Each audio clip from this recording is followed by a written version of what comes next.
Bonjour.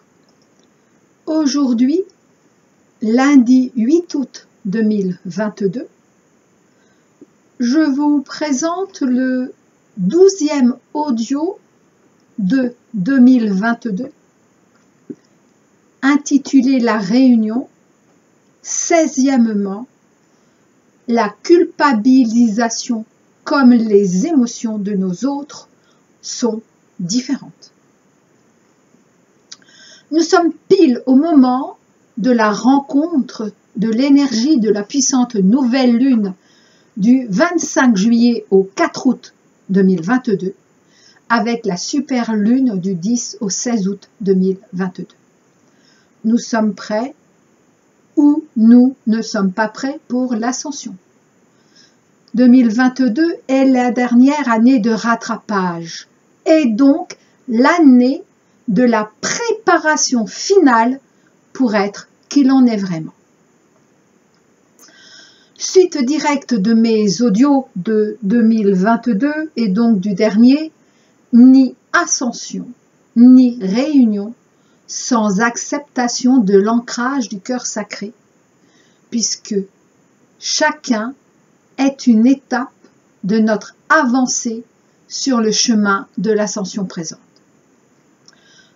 Voici quelques points d'ordre et de clarté qu'il m'a été demandé pour ceux qui en seraient là également.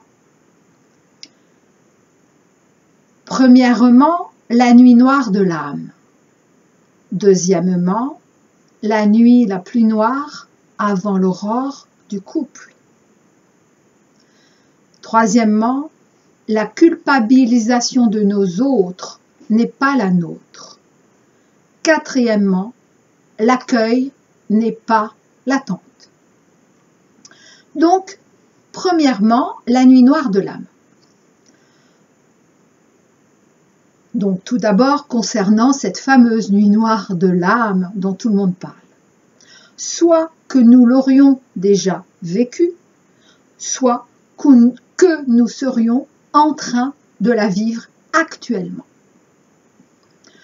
Comme je l'avais déjà dit il y a déjà de nombreux mois, je ne me souviens pas quand exactement, il s'agit d'une nuit noire, oui, mais de la personnalité et en aucune façon de l'âme. Vous ne vous rendez pas compte de la tourmente infinie de cette nuit noire de l'âme que nous ne pourrions, en l'état et aujourd'hui, savoir transcender. D'ailleurs, notre incarnation n'y survivrait pas actuellement. Cette nuit noire de l'âme sera vécue par nous, oui, mais pas avant les tout derniers temps avant l'ascension. En l'occurrence, pendant ce qui nous est annoncé depuis des siècles, à savoir les fameux 3 jours de nuit.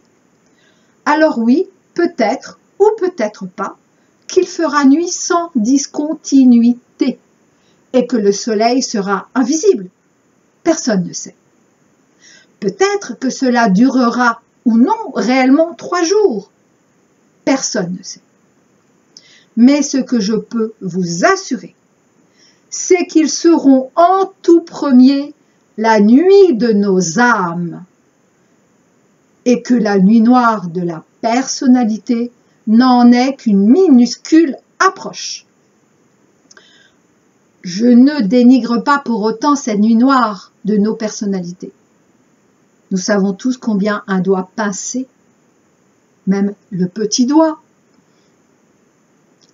dans une porte ou qu'on nous a marché sur le petit doigt de pied, combien cela fait atrocement mal.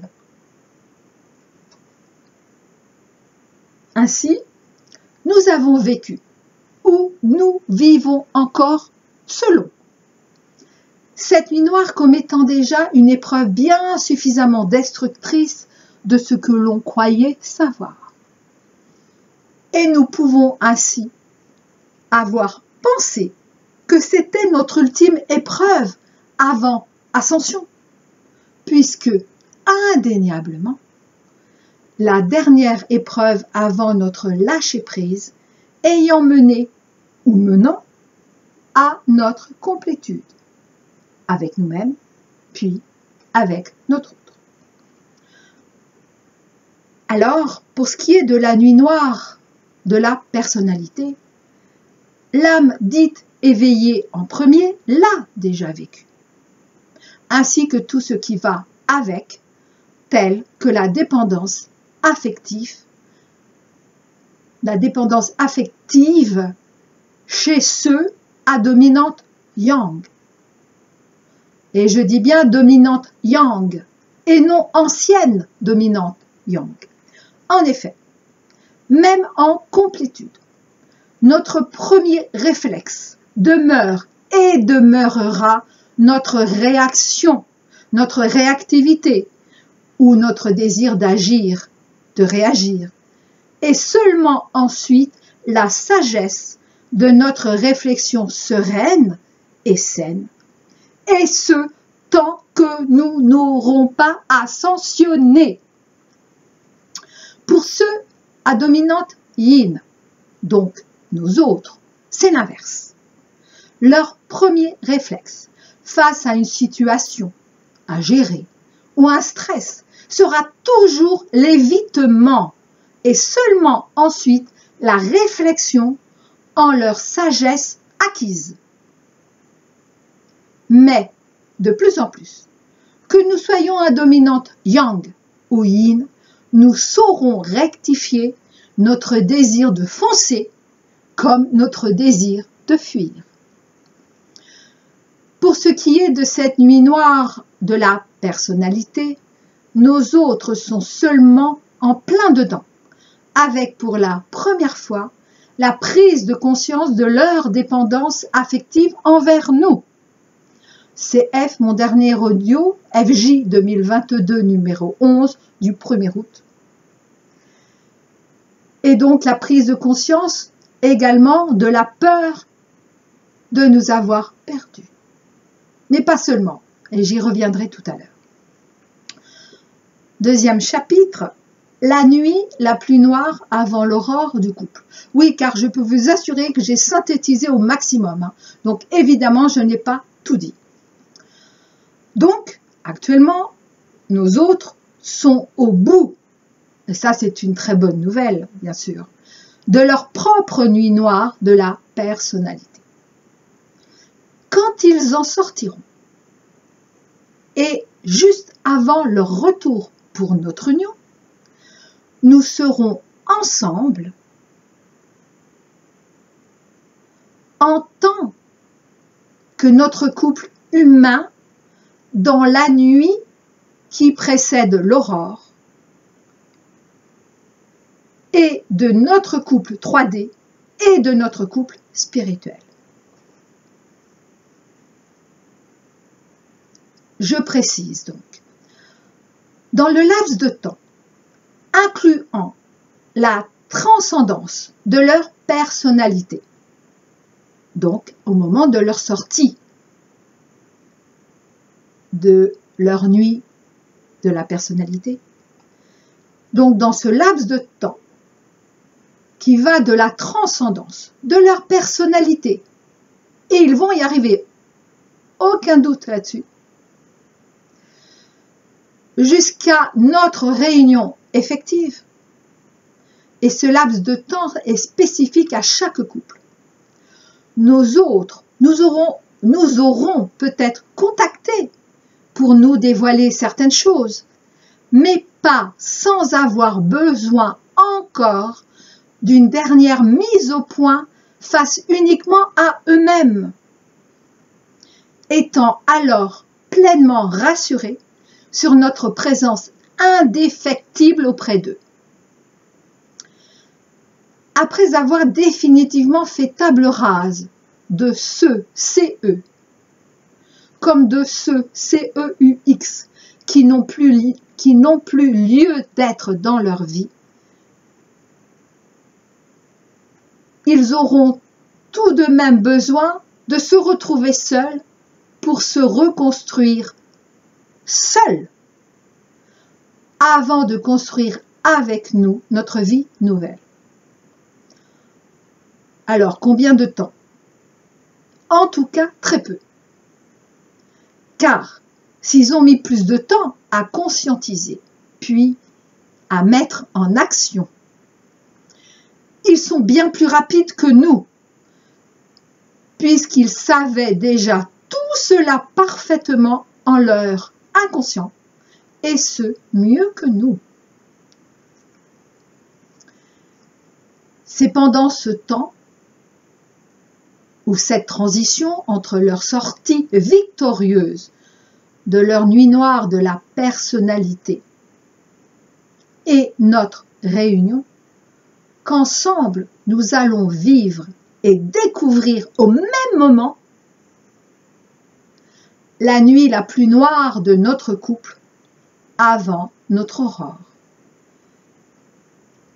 En effet, nous serons alors en train de complètement nous synchroniser depuis l'invisible, appelé par défaut la 5D, jusqu'à notre visible le plus concret, appelé par défaut la 3D. Je vous renvoie également à 2 audios en apparence anciens. L'audio numéro 12, Lamed, la lettre Lamed, de l'alphabet dit hébraïque. Audio numéro 12 du 1er mars 2020. Notre nuit est la plus noire quand vient notre aurore. Et audio numéro 15, Samek. Toujours la lettre Samek, le bouclier de lumière de l'alphabet dit hébraïque. Donc l'audio 15 du 27 mars 2020, juste après notre aurore, viendra la grande réconciliation masculin-féminin. Masculin et féminin étant au pluriel. En effet, juste après l'aurore de notre couple 3D, ce sera le temps de la grande réconciliation de nos 2 cœurs en un. Et ça, vous le savez, que nos 2 cœurs ne font plus désormais que 1. Mais, et c'est peut-être ce qui est plus nouveau, en tout cas peut-être qui compte plus au regard de nos incarnations.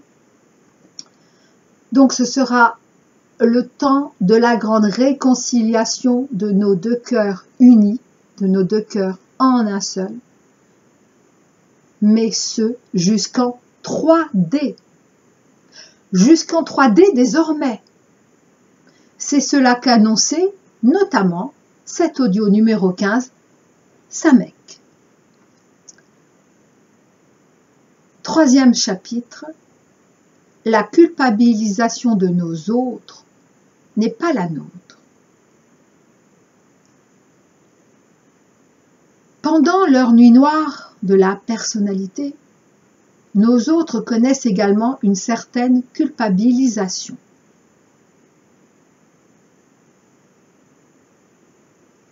Ainsi, plusieurs émotions de culpabilisation nous concernant sont venues récemment jusqu'à leur conscience, ce qui est étonnant pour eux. En effet, toute leur vie, ils se sont sentis responsables de leurs entourages, familial, professionnel, matériel, conjugal, amical, sans avoir compris qu'en fait, ils culpabilisaient parce qu'on les faisait culpabiliser. Et ces culpabilisations, légitimes ou non, ils les occultaient aussitôt, soit par encore plus de responsabilité, soit par camouflage en leur partie inconsciente.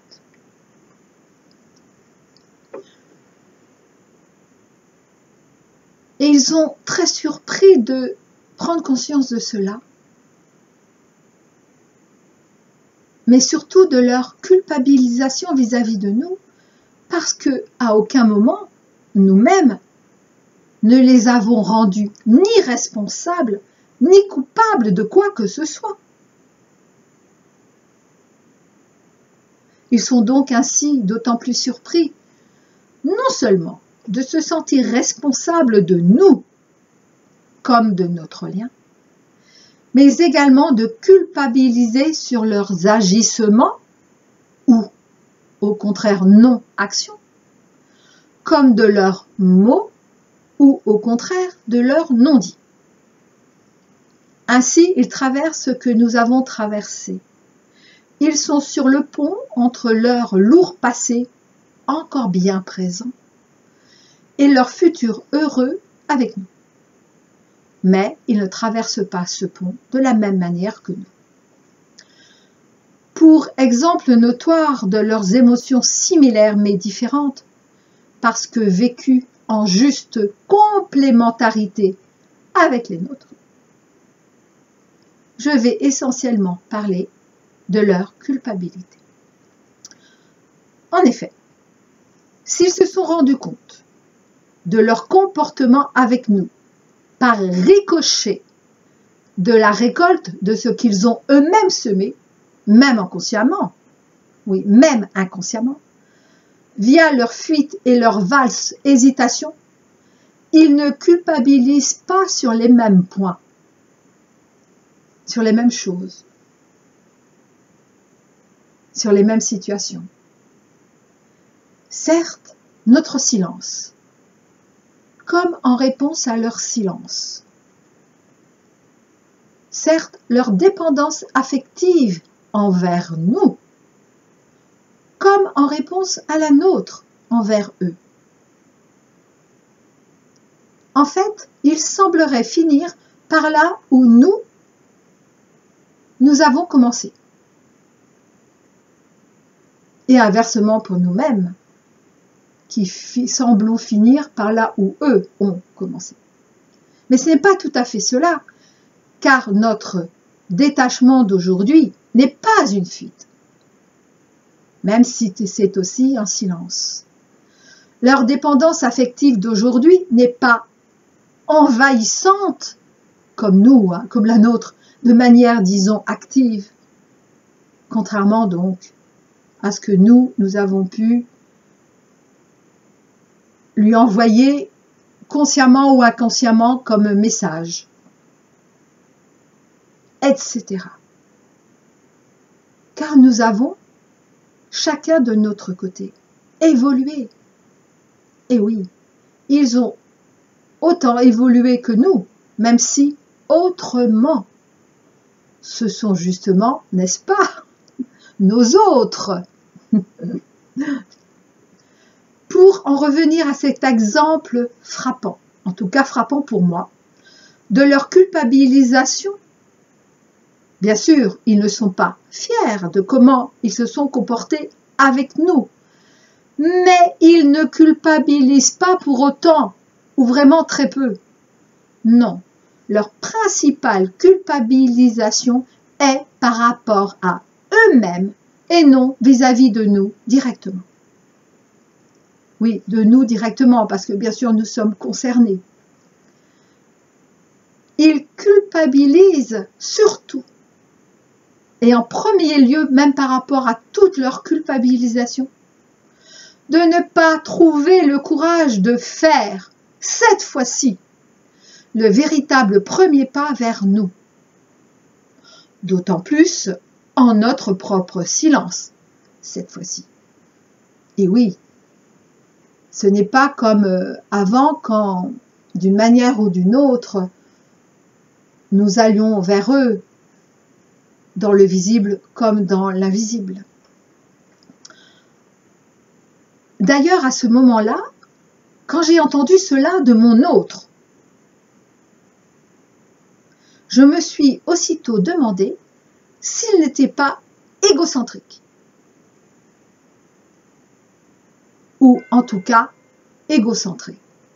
Je me suis dit, mince alors, il culpabilise de comment il est par rapport à lui-même ou qu'il n'a pas le courage, mais moi, ce qu'il m'a fait, rien à faire. Enfin, ce qu'il m'a fait, évidemment, il n'en est pas coupable, mais quand même.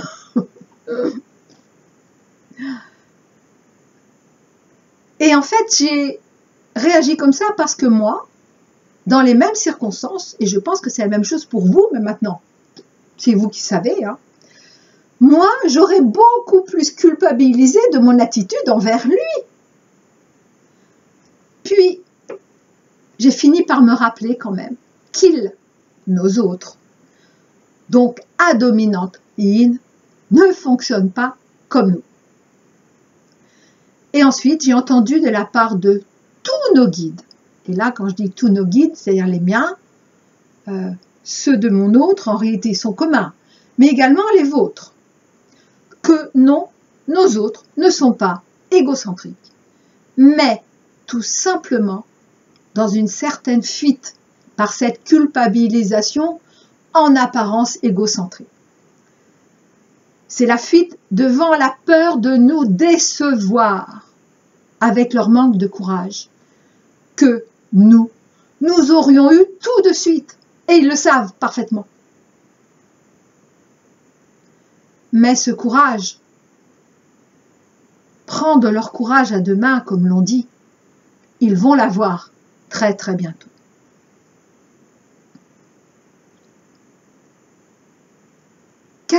Quatrième et dernier chapitre de cet audio, car j'ai voulu faire vraiment très court. Mais alors si vous saviez tout ce que j'aurais encore à dire, mais je trouve ça bien déjà suffisant. Après le reste, c'est vous aussi qui le vivez, hein. Je veux dire, je ne suis pas la seule quand même. Donc quatrièmement, l'accueil n'est pas l'attente. Nos autres savent parfaitement que nous sommes suffisamment en notre propre complétude pour ne plus souffrir de nos anciennes blessures, qu'elles soient déjà guéries ou en cours de guérison. Ça, ils le savent. Ils savent également que nous leur avons tourné le dos. En tout cas, c'est ainsi qu'ils l'ont vécu. Et que, désormais, alors CF encore mon dernier audio numéro 11 du 1er août, nous n'interromprons plus notre avancée sur le chemin de la lumière de notre couple, comme sur le chemin de la lumière de notre ascension. C'est ainsi qu'il y a quelques jours, et c'est donc très récent, j'ai entendu la pensée suivante de mon autre. Et aussitôt j'ai interrompu cette pensée. Va-t-elle encore m'attendre? Alors aussitôt je me suis imposée pour qu'il entende parfaitement ma réponse, que j'ai dite à voix haute. Et je me souviens moi-même de m'être surprise, car je savais que c'était non, mais je ne savais pas comment ni pourquoi. Alors voici ce que je lui ai répondu. Non, je ne t'attends plus. Je ne t'attendrai plus. En revanche, dès que tu viendras vraiment à moi, et je le saurai, je t'accueillerai les bras ouverts.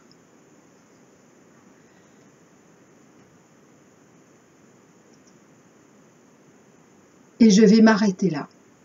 Je vous dis donc à très bientôt.